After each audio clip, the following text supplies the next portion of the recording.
Euzu billahi mineşşeytanirracim. Bismillahirrahmanirrahim. Elhamdülillahi rabbil alamin. Və sallallahu ala Muhammedin və ali Muhammed və əcil faracəhim. Assalamu aleykum və rahmetullah.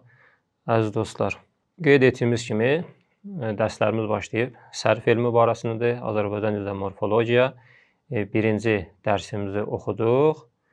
Birinci hissədəyik, yəni birinci bəxşdəyik. İndi keçdik ikinci dərsimizə.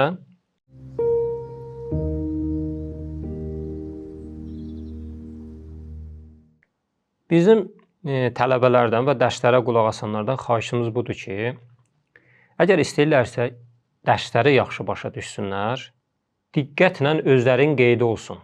Yəni qeyd eləsinlər, yaddaş eləsinlər. Əgər dərs oxuyarkən zehninizə bir şey gəldisə, onu həttəmən qeyd edin.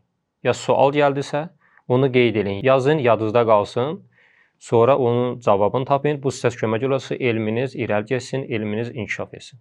Və sərf elmində hansı mövzulardan bəhs olunursa, ona diqqət edin. Hətta eləyə bilərsiniz ki, kitabın mündəricatını dəqiq oxuyasınız. Əvvəldən axıra qədər neçə dəfə təkrarən oxuyasınız ki, və biləsiniz ki, yadınızda qalsın, sərf elmində nədən söhbət gedir. Bəzən görürsün, tələbələr bir kitabı əvvəldən axıra qədər oxuyur, amma belə şey diqqət eləmir. Belə şey səbəb olur ki, hər hansı bir elmdə nədən söhbət gedir, onu yaxşı başa düşə bilmir. Başlayaq ikinci dərsimizə, hərəkət, tənvin və işarələr. Baxın, ərəb dilində 28 ya 29 dənə hərf var. Hərfdən məqsəd budur ki, sözlər, yəni kəlmə ondan düzəlinir, ondan düzəldirlər. İndi ərəb dilində neçə dənə hərf var? Bəziləri deyir ki, 28 dənə, bəziləri deyir 29 dənə. Sual budur ki, niyə bəziləri 28 və 29 dənə? Bəziləri həmzəni müstəqil bir hərf hesab edir, ona görə olur 29 dənə.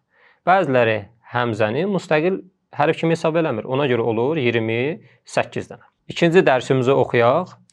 Hərəkət, tənvin və işarələr. Ərəb dili əlifbası.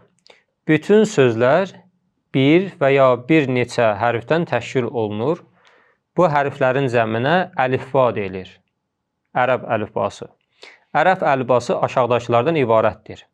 Əlif, həmzə, bə, tə, sə, cim, hə, xo, dəl, zəl, ro, zə, sin, şin, sad, zad, ta, za, ayn, qayn, fə, qaf, kəf, ləm, mim, nun, hə, vav, yə.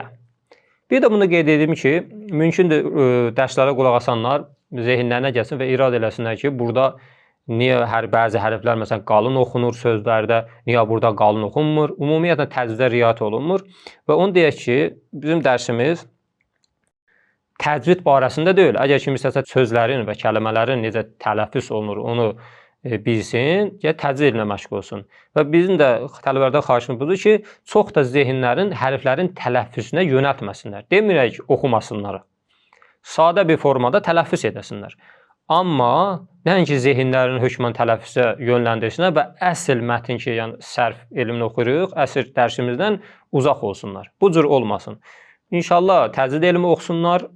Əgər olar ki, oxumayıblar, oxuyanlar da ki, çalışsınlar, riayət eləsinlər və əsasən dərsimizə diqqət eləsinlər, sərf elminə diqqət eləsinlər. Əlifba hərflərin adlarını burada qeyd edib, tabi mən onları da ümumən dedim. Baxın, ərəb istəyir ki, bir dənə sözü, yəni kəlməni istəyir ki, tələffüz etsin, yəni desin. Burada hərəkələrdən istifadə edir. Hərəkə ə ola bilər, i ola bilər, o ola bilər, ya da sukun ola bilər ki, sukun məqsəbudur, yəni sakin. Baxın, hələ zərb, zərb, zərb. Görürsün, bəziləri sukundur, bəziləri də zaisə, zə, ə ilə, ə üzərində var ki, ə kimi oxunur. Başlayır bunu burada izah eləməyə və misal olur. Misal olur ki, məsələn, izhəb. Baxın, hələ izhəb. İdəki i kimi oxunur. İz, o sukundur. Bir dənə də hə, onun fəthəsi var. Bir dənə də bu, izhəb, bu sukundur. Yadda salın, o hərif ki, onda i var, a elə məksur formada, yəni məksur olmuşdur. Əgər zəmmə varsa məzmun, fəthə varsa məftuh olub. Hesab olunur fəthəli, kəsrəli və zəmməli. İndi bunu gələcək dərslərimizdə geniş şəkildə öyrənəcəyik. Kitabımız müqəddimətində çox izah vermiş. Hərəkə və sukun. Ərəb dilində hərflərin tələffüz edilməsi üçün hərəkələrdən istifadə edilir. Ərəb dilində 3 hərəkə vardır. Fəthə, gördüyünüz kimi necə yazılıb hərfin üzərində. Kəsrə, hərfin aşağısında yazılır. Zəmmə, hərfin üzərində yazılır. Yumru formada biraz aşağı çəkilir. Hərəkəsi olmayan hərf sakin adlanır. Onun işarəsi sukundur. Sukun yumru bir formada yazılır. Misal üçün, izhəb sözündə Z hərfindən B hərfləri kimi. Bunlarda nədir? Bunlarda sukundur. Sonra tənvini bizə izah edir burada. Tənvin nədən ibarətdir? Tənvin. Tənvin bəzi kəlmələrin, bəzi sözlərin sonunda gəlir, amma yazılmır, amma oxunur. Misal üçün, bax, deyirsiniz, kitabun, kitabun. Bu kitabun n deyirik, amma görürük kitabunun axırında o B hərfinin sonunda nun yazılmayıb. Amma oxunur, tələffüz olunur. Burada da misal vurur ki, bu özü 3 qismə bölünür. Məsələn, zəmməli formasında, fəthəli formasında və kəsrəli formasında ki, indi mətndə oxuyarkən onlarda lazım yerdə qeyd edəcəm. Tənvin. Tənvin ərəb dilində bəzi sözlərin axırında yazılmayan, lakin oxunan sakin nun hərfidir. Bu işarə hərəkənin təkrar yazılması şəklində göstərilir. Tənvinlər 3 cürdür. Baxın hələ zəmmə tənvini rəhmətun. Sanki burada bir dənə hərəkə 2 dəfə yazılmışdı. Fikir verin, rəhmətun. Burada rəhmətun, amma oxunuşu bulur rəhmətun. Nun burada deyilir, amma yazılmır. Fəthə tənviri. Fikir verin, rəhmətən yazılır, rəhmətən kimi oxunur. Fikir verin, buradakı xət var, yəni biz ona fəthə deyirik, 2 dəfə yazılmışdı üst-üstə. Biri onun nundur, biri isə fəthənin özüdür. Rəhmətən yazılır, rəhmətən kimi oxunur. Kəsrə tənvini.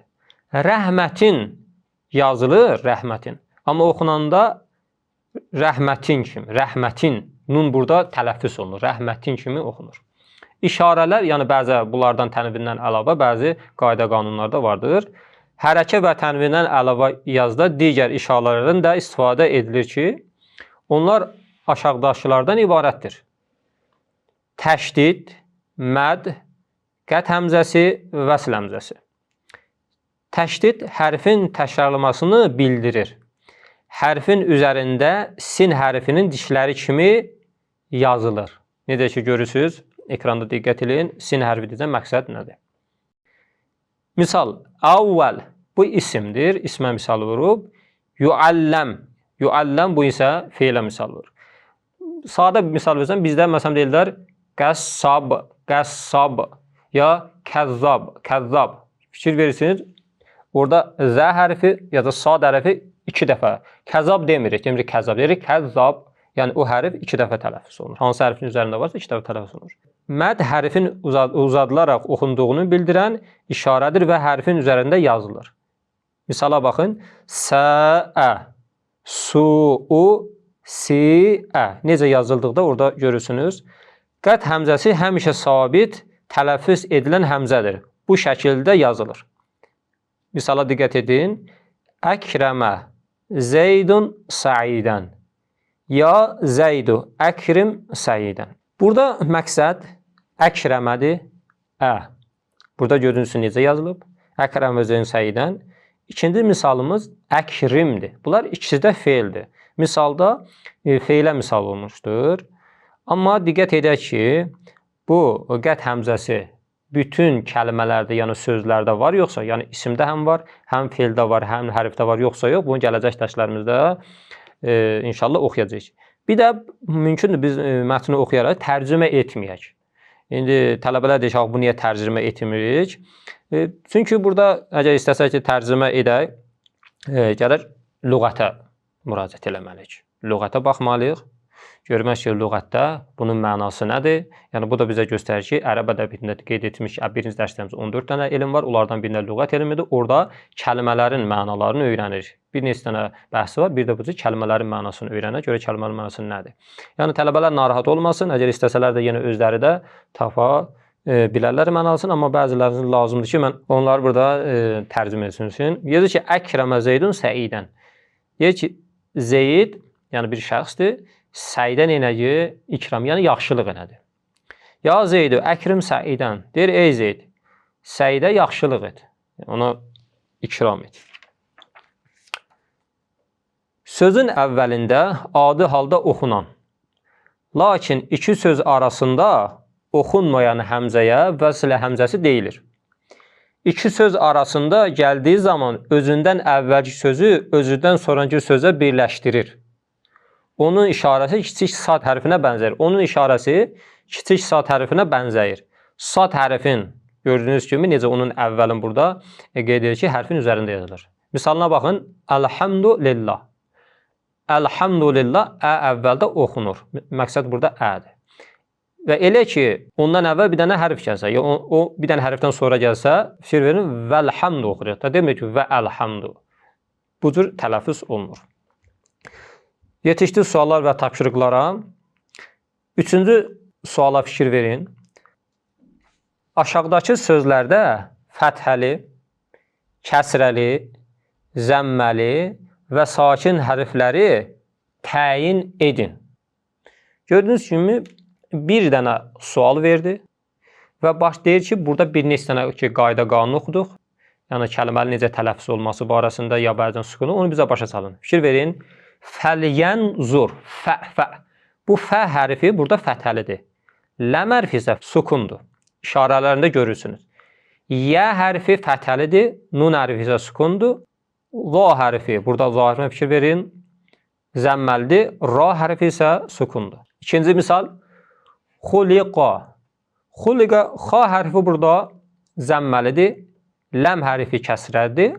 Qaf hərfi isə fəthəlidir. Məliki, məliki. Mim hərfi fəthəli. Ləm hərfi kəsrəli. Kə hərfi isə o həm də kəsrəlidir. Əhsənə. Əhsənə, ə. Gördüyünüz kimi, ə hərfi fəthəlidir. Ha hərfi sukun. Sin hərfi fəthəli, nun hərfi də fəthəlidir. Yuvəs visu, yuvəs visu. Yə hərfi zəmməlidir, vav hərfi fəthəli, sin hərfi sakindir. Vav hərfi kəsrəlidir, sin hərfi isə yenə zəmməli. Əl-fələqi, əl-fələqi. Əvvəl ə, gördüyünüz kimi fəthəli, sonra ləm hərfi sukundur. Fə hərfi fəthəli, ləm hərfi fəthəli, qaf hərfi isə kəsrəlidir. Və burada qeyd edin ki, görün, əhsənə ki, burada yazılıb, bu əh. Diqqət edin görək ki, bu ə ki, burada gəlib, bu həmzə-i vəsildir, yoxsa həmzə-i qət'idir. Assalamu aleykum və rəhmətullahi və bərəkatuhu.